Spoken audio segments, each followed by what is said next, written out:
The train to Asheville rattled along the rusted tracks, each jolt pulling Nathan Moore deeper into the mist of his memories. It had been nearly 20 years since he'd stepped foot anywhere near Willow's End, the decaying ghost village buried deep in the folds of the Appalachian Mountains. He'd told himself for decades he'd never return. And yet, here he was, returning not out of nostalgia, but desperation. The letter had arrived 2 weeks ago. No return address, just a yellowed envelope and thick parchment that reeked faintly of tobacco and mildew. Inside, a single line in shaking cursive. The widow never died. She waits where the willows weep. It was signed only, E.M. Elias Moore, his grandfather. The old man had been declared legally dead 15 years ago, vanished without a trace during a snowstorm. Nathan remembered the search efforts, the dogs losing the scent by the riverbed, the empty cabin still warm when they found it. His mother never spoke of it again. His father drank himself quiet over it. Nathan had left and never looked back. But the letter gnawed at him. Something about the paper, the script, it felt like Elias. And no matter how much logic he threw at it, some old part of him whispered truths he didn't want to hear. He stepped off the train at a faded wooden station in a town that barely showed up on modern maps. His rental car, a dented truck that smelled of motor oil and old leather, carried him the rest of the way through snaking roads. Past pine-covered hills, decaying barns, and signs warning about bears, falling rocks, and trespassing. By twilight, he reached the crooked signpost. Willow's End, Pop 29, Est 1831.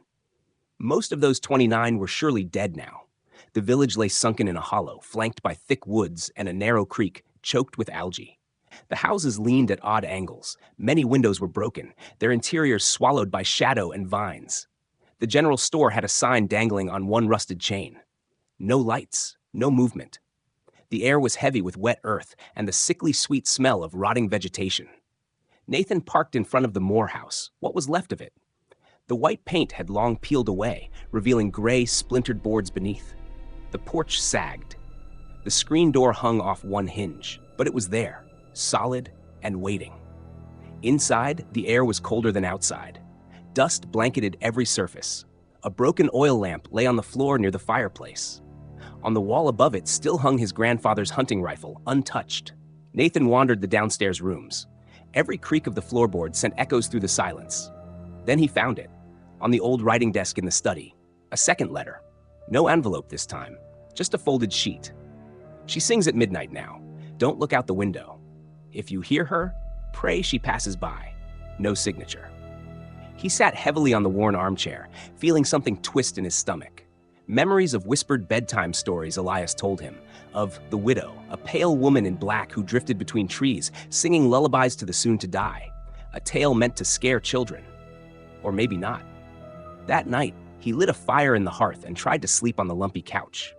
But sleep was thin and brittle, shattered by every gust of wind and whisper of trees outside. At precisely midnight, he heard her. It began softly, just a hum, carried on the breeze.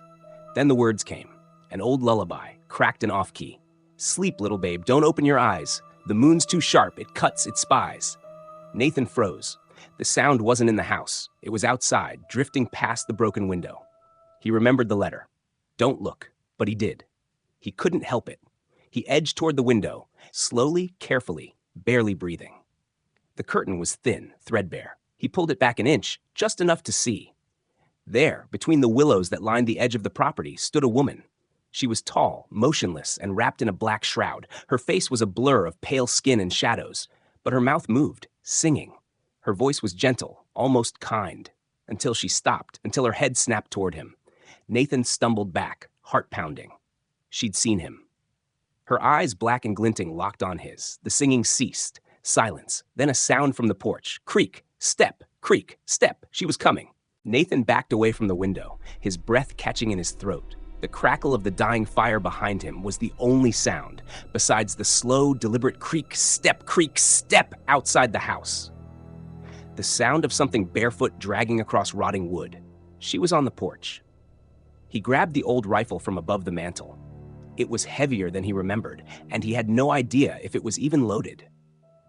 His hands trembled as he worked the bolt. Dust and rust grated beneath his fingers. Another creak, now right outside the door. He held his breath.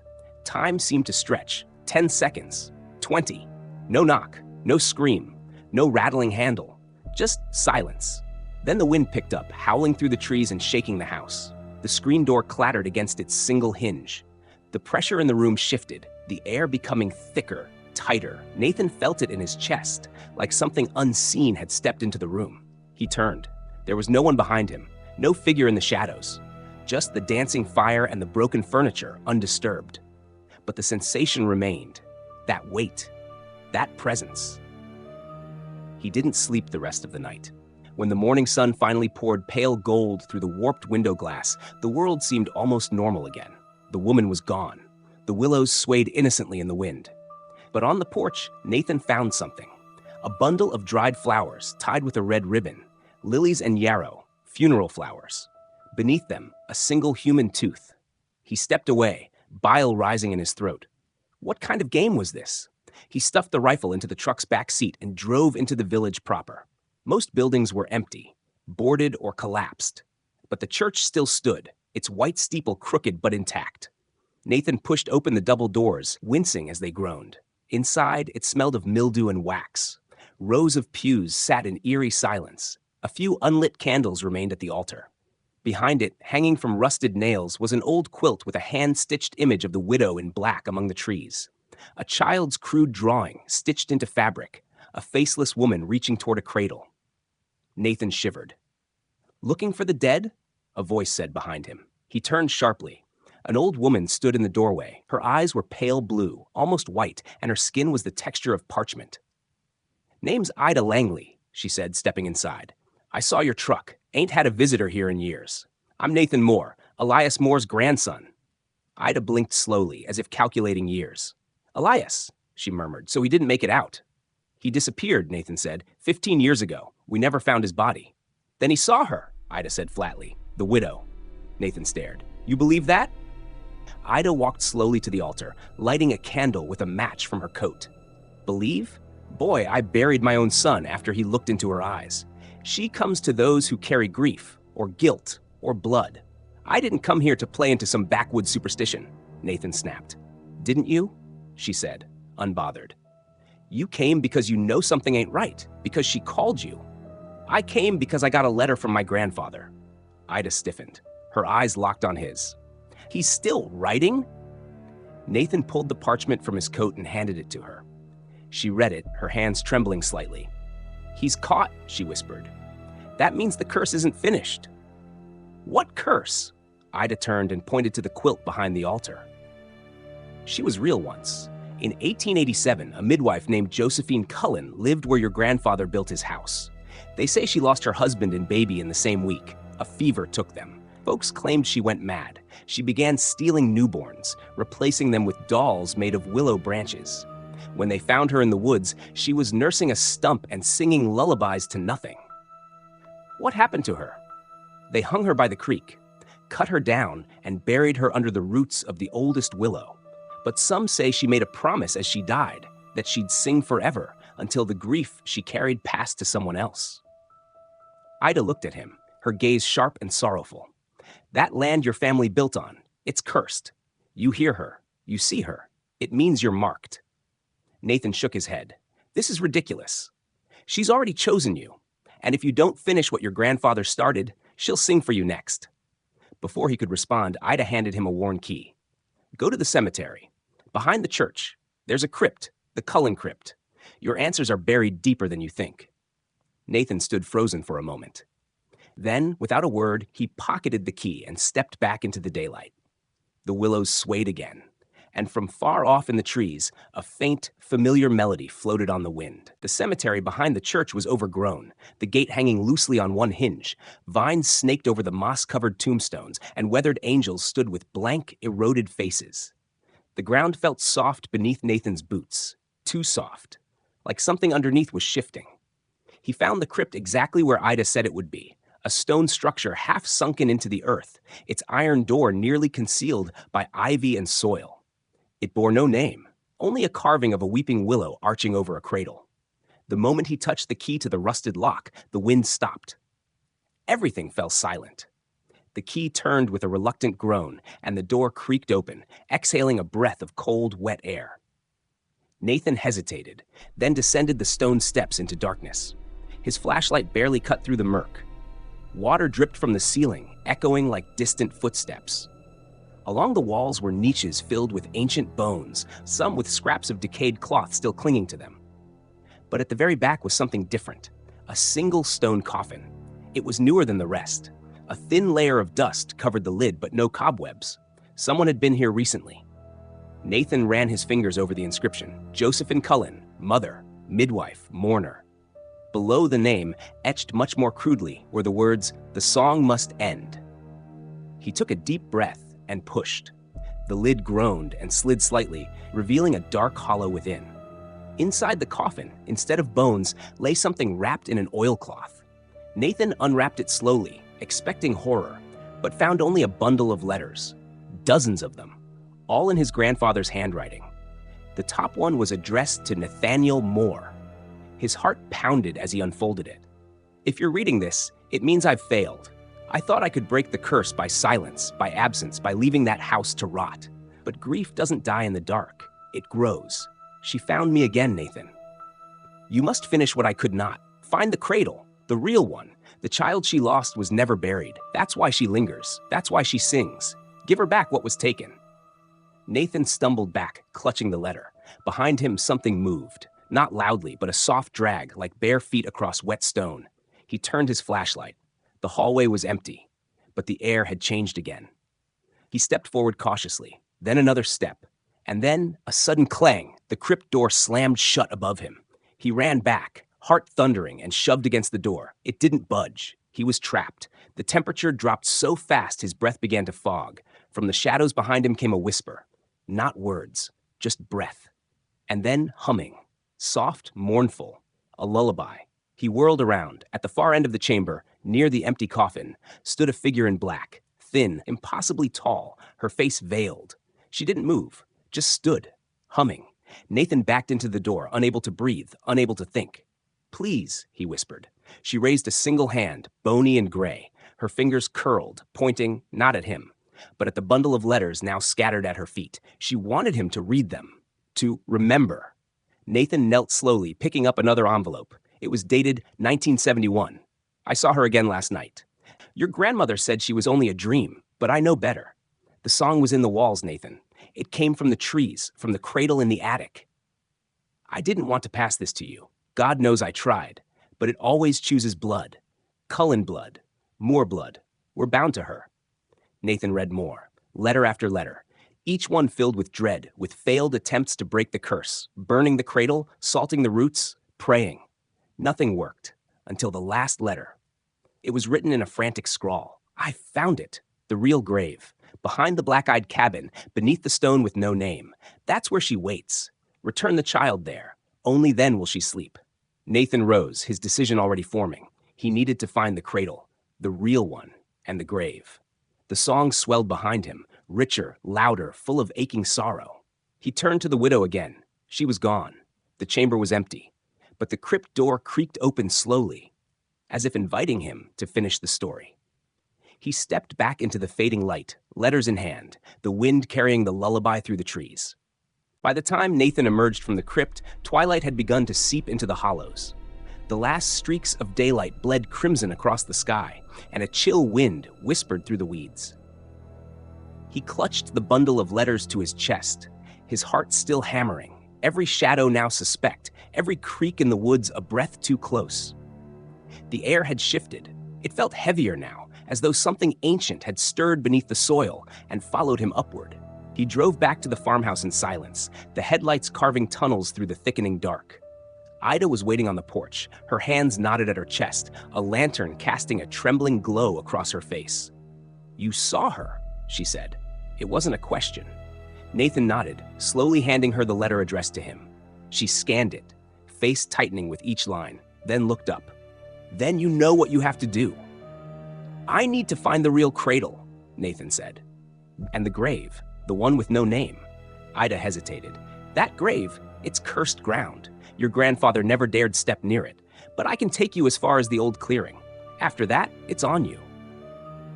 They set out just before dawn. The woods behind the black-eyed cabin were denser than Nathan remembered. The trees gnarled and hunched like old men whispering secrets. No paths marked the way, only Ida's memory, and the rusted compass around her neck that had once belonged to her brother. They walked for nearly 2 hours before the clearing opened like a wound in the forest. Dead trees ringed a circle of blackened earth, the grass brittle and gray. At the center stood a single, warped stone. No name, no date, just a crude carving of a cradle, etched deep and jagged as if gouged in rage. Nathan stepped forward. The moment his boots touched the edge of the circle, everything went silent. No birdsong, no wind, not even the crunch of leaves beneath his feet. He knelt before the stone. "Where's the child?" he whispered. The earth beneath the cradle symbol was disturbed, lightly, recently, as though something had tried to claw its way out or in. Then, from the trees, came the lullaby. It was closer now, almost beside him. He turned and saw the cradle. Not a carving, not a symbol, an actual cradle, wooden and rotting, resting just beyond the tree line. It shouldn't have been there, and yet it was. He stepped toward it. Inside lay a bundle wrapped in yellowed lace, tiny, still, and cold. It looked too perfect, too untouched by time. As he reached in to lift it, a hand grabbed his wrist. Long, thin, ice cold. He froze, couldn't scream, could barely breathe. The widow stood behind him, her veil rippling though there was no wind. She shook her head slowly. Then she pointed, not to the cradle, but to the bundle in his other hand, the letters. Nathan understood. She didn't want him to bury what seemed like a child. She wanted her child, her real child, the one taken, the one never laid to rest. He looked back at the grave, then at the woods. Somewhere, buried, hidden, was the answer. He had come close, but not close enough. Ida's voice broke through the silence like a whip. "Nathan, we have to leave. Now." He turned toward her and stopped. Her face was pale, eyes wide, and behind her stood something monstrous. Not the widow, but a twisted shape like a thing made of roots and bones and rot, wearing a crib as a crown. It screeched. Nathan grabbed the cradle. Real or not, it was all he had, and ran. He and Ida fled through the forest, the howling behind them rising like a storm. Branches clawed at their arms, shadows reached for their heels. Something whispered in a voice that wasn't language, but felt like grief. They didn't stop until they reached the cabin. Once inside, Nathan slammed the door, bolted it, and shoved the cradle against it like a ward. "What the hell was that?" he gasped. Ida collapsed into a chair. "You woke it. Not the widow. Something older. Something deeper. The reason she sings." Nathan stared at the bundle in his arms, and for the first time, it blinked. Not a child, but eyes. Black, lidless, ancient. The cradle began to rock on its own. The lullaby came again, but this time, it wasn't from outside. It came from inside the house. The sound echoed through the cabin, soft at first, like a mother humming to soothe a child. But the tone was all wrong. It wasn't gentle. It was hungry. The kind of lullaby that didn't lull a baby to sleep, but summoned something to take its place. Ida was already on her feet, fumbling through a drawer. "Salt. We need a line of salt. Now." Nathan placed the blinking bundle gently on the floor and scrambled to help. They poured the salt in a circle around the cradle, hands shaking, the humming growing louder with each grain that hit the wood. When the final line closed, the room changed. Still, silent, like they'd locked the air itself outside. Nathan collapsed to his knees, heart pounding. "What did I bring back?" he whispered. Ida didn't answer. She just stared at the bundle as it shifted again. "Nathan," she said slowly, "did you ever open the last letter?" He blinked. "What?" she pointed. "From the widow, the one addressed to you. You read the others, not the last one." He pulled it from his jacket pocket. It was sealed with wax, but the symbol wasn't a family crest or a sigil. It was a handprint, a tiny one. He peeled it open. Inside was a single sentence, written in trembling script. "You must return what was stolen before the cradle sings its fourth time." Nathan looked up. "What does that mean? What was stolen?" Ida's face had turned ashen. She didn't lose a child. She was buried without it. Nathan's stomach sank. "You mean?" She was buried with empty arms. Her child was taken before death, hidden, and she's been singing ever since. The lullaby resumed, louder now, closer. The cradle rocked violently within the salt ring, the bundle thrashing as if trying to escape. The salt sizzled, literally sizzled, as if the air itself rejected it. Nathan backed away. "We need to find the real child's resting place. And bury it with her." Ida added. Or she won't stop. Not ever. The bundle let out a high, shrill cry. Not human, not animal, something in between. Nathan clutched his ears. We don't have long, he said. Where would someone hide a body, Ida? Ida's eyes darted to the fireplace. In this house, she whispered. If your grandfather knew what she was, what she became, he would have hidden it somewhere sacred, or at least somewhere out of reach. They both turned toward the hearth. It hadn't been used in decades. Soot caked the stones. An old, rusted poker leaned against the side like an afterthought. Nathan dropped to his knees and began pulling the ashes out by hand. A few minutes in, his fingers hit something solid. Wood. Small. Square. A box. He pulled it free. It was no larger than a shoebox, bound in wire, stained dark with something ancient and dry. A single word was carved into the lid. June! Ida stepped back. Her baby's name. Nathan unwrapped the wires carefully. Inside was a bundle of cloth, brittle with age, and bones, tiny bones, perfectly preserved, wrapped in yellow lace, just like the cradle. Nathan's hands trembled. We need to take it back to her grave, tonight. But as they stood, the salt ring burst into flame. The cradle flipped. The thing inside crawled out, long limbs, hollow eyes, mouth too wide, too black. It screamed, and all the lights died. Ida screamed too. Then silence. Nathan couldn't see, just darkness. He reached for the bones, felt them, ran, out the door. Through the woods, toward the clearing. Behind him came the lullaby again, but it wasn't the widow now. It was the cradle, singing, chasing, calling him home. The fire in the hearth had burned low, casting flickering shadows that danced along the warped wooden walls of the old cabin. As the wind howled outside, Maggie sat frozen in the rocking chair, clutching the old journal she had found beneath the loose floorboard in the attic. Every word written in her great-grandmother's careful, trembling script confirmed what her instincts had been screaming since the day she arrived. The family curse was real. The journal spoke of the hollowing, a ritual performed every generation to bind an ancient entity that once ruled the Appalachian hollers, something called the nameless hunger. Her great-grandmother, Ruthie Jane, had performed it 50 years ago, sacrificing something precious to seal it away in the roots beneath the house. And now it was Maggie's turn. The dreams, the voices, the strange pull toward the woods, it was all the curse growing stronger, the bindings loosening as time ran out. Just then, a loud creak broke through the night. Maggie jumped, spinning toward the doorway. It had opened slowly, revealing the figure of her father, only something was terribly wrong. His eyes were too dark, his limbs too long, and when he smiled, his teeth gleamed like bone needles. You read Ruthie's book, it said in her father's voice. Good, then you know what you must do. Maggie stumbled back, heart pounding. You're not him. No, it said, but he's still in here. All of them are. They made a pact. They fed me when the land grew lean, and now you must do the same. It lunged, but Maggie had already grabbed the iron poker from the hearth and swung hard. The thing howled, recoiling, flesh hissing where the iron met skin. It stumbled back into the shadows, melting into the wall, gone. She ran. Out the front door, into the snow-covered woods, the journal clutched to her chest. The voices returned, whispering from the trees, guiding her deeper into the forest, to a forgotten place, an altar of stone and ash hidden beneath the oldest pine, its bark blackened as if scorched by ancient fire. She remembered the final line of the journal, scribbled in shaky handwriting.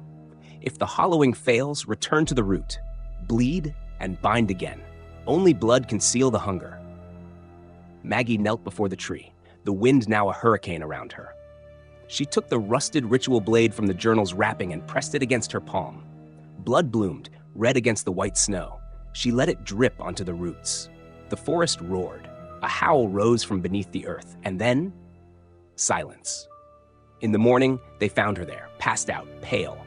The snow undisturbed around her, except for a circle of soot-blackened pine needles. She never spoke again. But the hunger was gone. The holler was quiet. The woods, for the first time in 100 years, were still. And in the attic of the house she left behind, the journal lay closed, a new line added beneath the last. Maggie bound it with her blood until the next.